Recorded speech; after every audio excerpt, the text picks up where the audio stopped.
Hey fellow golfers, great to see you again. I hope you managed to see the last clip on top 10 tips on course management.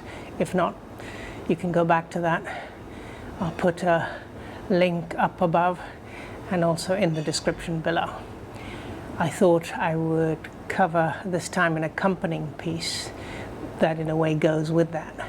And that is when you practice, particularly on the range, although I'll come back to that point in a moment, how can you bring the conditions closer to what you face on the course so that although you might be practicing well and hitting well in the range, you find that when you get onto the course, conditions and situations are so different that you perhaps are not hitting as well or you're hitting offline, etc. So I'm going to give you some quick tips on how to practice better, particularly on the range, but also to practice on the course whenever you can, playing by yourself, perhaps a round or two, hitting a couple of shots where you've got a lot of gap in front of you and behind you, so you're not holding anyone up, which I do often, and that way you simulate the actual conditions better. But let's get to the top 10 tips of better practice in relation to helping you play the game better on the course, help you with your course management in particular. The first, which is something I've mentioned in previous clips, but worth repeating. Hit different clubs. Work on the range through your bag, perhaps every other club if you wish, rather than every single one, but if you can get through the whole bag, even better. Since I only carry 8 clubs onto the course, it's easy for me to do the 8 clubs very easily. And you're practicing them not just for the sake of practicing them, but getting to know the feel of each shot. Even try 3/4 shots and full shots with each club. Main thing is try different clubs. Second, you might find that you're very relaxed on the range, so you find you're hitting well, you're getting perhaps the distances you want, the flight you want, the trajectory you want, and then you go on to the course and you find you're more anxious, you're not hitting it quite as well for even shots that you've practiced. Well, one quick tip I've incorporated is that I find that when I'm on the range or when I'm freewheeling practicing on the course by myself, I'm so much more relaxed, I'm breathing easily. So take that feeling of relaxation and that simple, easy breathing, both before, during the shot, onto the course. So imagine you're on the range when you come to, let's say, hitting your 7-iron into the first green. Take a deep breath, relax, saying, well, this is just a practice shot. You will find that that better breathing, that better relaxation helps you a great deal. Third, very important on the range, or if you're practicing on the course, focus on rechecking your grip, your stance, your posture, because those are the key fundamentals and perhaps your initial takeaway. Those 3 or 4 key fundamentals are where a lot of the swing goes wrong. And you find, partly due to the anxiousness, that all of a sudden you're rushing the shot, you're gripping too hard, or you are not getting the right posture, you're not getting your alignment right. Focus on those key elements of setup: grip, posture, alignment. And that first thought, that early part of the takeaway. Get those few bits right on the range, get into a routine of doing that, actually take those few key steps deliberately, get the grip right, start with your feet together, then widen it so that you get the right stance. Ball position is key as well. Breathe calmly, check your posture, check your alignment, before you even hit your practice shots. Don't just go on the range and start hitting balls, thinking, oh, I'm warming up. Well, if you start warming up the wrong way, you will ingrain those bad swings into your muscle memory. So work equally on those key fundamentals every time. First thing you do on the range. Fourth, aim at a specific target. Use alignment sticks to help you. Use video recording like LiveView Pro. You'll see a very good clip I've done on using LiveView Pro, both as an app and for video feedback, to make sure that you're getting your directions right. So aim at a specific target. So let's say you're doing your wedge shot, you want to get it 100 to 120 yards. So figure out that distance, and with your wedge then go for that distance and for that specific target. So whether you're going to hit it straight or whether you're going to hit it towards the left, depending where you think, and imagine where your greens are in your courses and actually simulate that in your mind. Obviously not just for your wedge, but for each of the clubs in your bag. So aim at a specific target. Fifth, as part of that, aim at different targets, obviously for the range of clubs, but even for a particular club. So going back to the wedge example, you might want to say, well, I'm going to aim at a target that's 120 yards. And then I'm going to aim at a target that's 80 yards, so a sort of softer wedge, a 3/4 wedge, perhaps even in a different direction. So different targets, different distances, different directions. Vary your shots, but be very deliberate. Get feedback. Your video feedback is critical. Use your alignment sticks and other tools to help you with that. And I'll come back to the issue of distance in a moment. So look at different distances, different directions, different targets, but be very deliberate about them. Sixth, as part of what I just mentioned, measure your distances. So there's some very good tools out there, whether it's Swing Caddy. I'll do some reviews of these. Do subscribe. I will put some references to some of these tools, but get measuring your distances, and some of these are fairly inexpensive. You don't have to invest £15,000 in a TrackMan to give you the approximate distances that you're hitting with each club.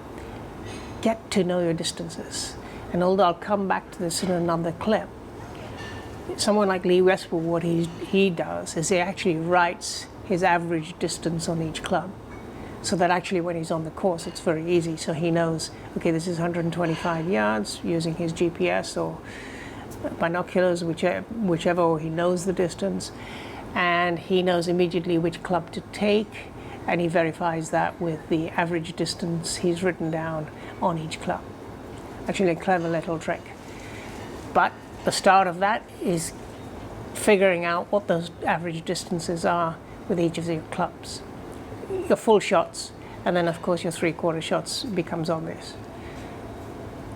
Measure your distances, have them in your memory, written down, very quick to then pick the right club. Seventh, spend a lot of time on the range, and if you practice on the course too, practicing the short game, particularly your distance control.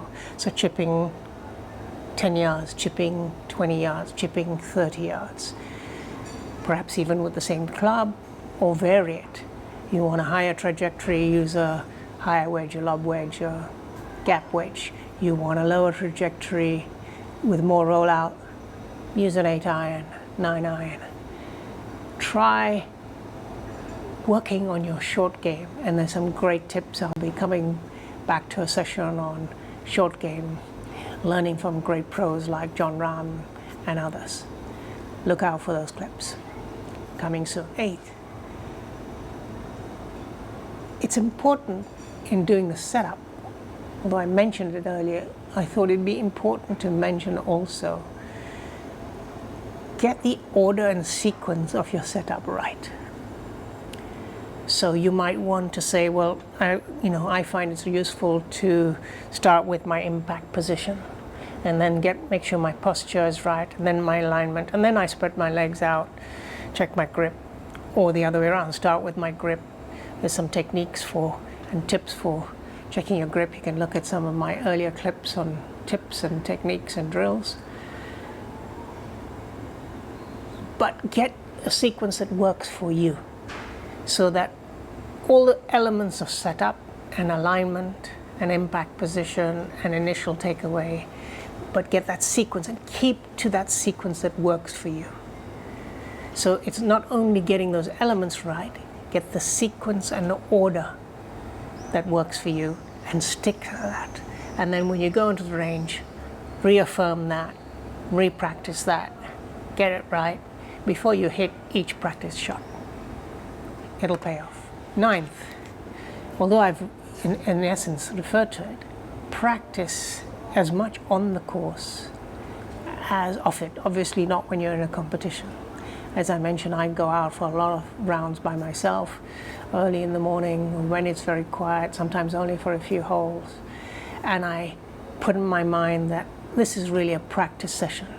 And it might be that I'll focus that particular day on my short game. So, I'll hit the other shots, and then when I come to the short game, I might take 2 or 3 balls if there's enough time and space between any other players, and try those different clubs for those same distances. So practice the elements that I mentioned. Or I work on alignment and I say, well, I'm hitting it a little bit to the right, which I have a tendency to do. I'm a left-hander though. And that's often to do with my shoulder being too open at setup as opposed to more closed at setup. As I tend to do a more natural draw, it's even more important for me to be a little bit more closed rather than open. Otherwise, I tend to pull the ball to the right. So sometimes it's just a matter of reaffirming your alignment. And I'll try the same shot with slightly different alignments and validate, the feel I should have and the position that I should have relative to the target I'm trying to go to. Focus not just on target and distances, but on process. So I think I referred to that in the setup elements, but even for your longer shots, your driver, what's the process that you need to have? Similarly, if you imagine you picked a distance, you're thinking, okay, on my course or on the course that I play often, or a course I'm going to play, I know there's water to the left. Perhaps it's a par 3, long par 3, and you're saying, okay, what's the process for me to either, in my case, if I'm a left-hander and the water's on the left, how do I draw it back into the fairway or onto the green if it was a par 3? Or can I do a slight fade by aiming more right in my case so that it comes back into the center target? So actually practice not so much just about those distances, but what is the process I need to go through to either shape the ball or to stay out of trouble. And you'll see the tips I've given on course management, and one of those tips was aim at targets where you're out of trouble as opposed to where you can get into trouble. So do the safe bet. So focus equally on process, and then replicate that, and then repeat that. And as that gets into both your habit, your mentality, your mindset, combine that with that easy breathing and that more relaxed approach, you will find that actually the game comes a lot more easily. You'll start getting all of that into both your mental memory and your muscle memory. And that's when you really start to bring your score down, enjoy the game, know that you can vary your shots. Won't guarantee a superb score every time. Golf is a fickle game. It's a game of small margins. But you will have the confidence to vary your game according to the context, according to the course, according to how you feel that day, according to how you're swinging, because you've got those quick checks and balances in your memory, in your setup, in your process. Happy golfing, my friends. Tell me other things that have worked for you in bringing the range into greater reality to what you face on course, and how you link that with better course management. See you on the flip side.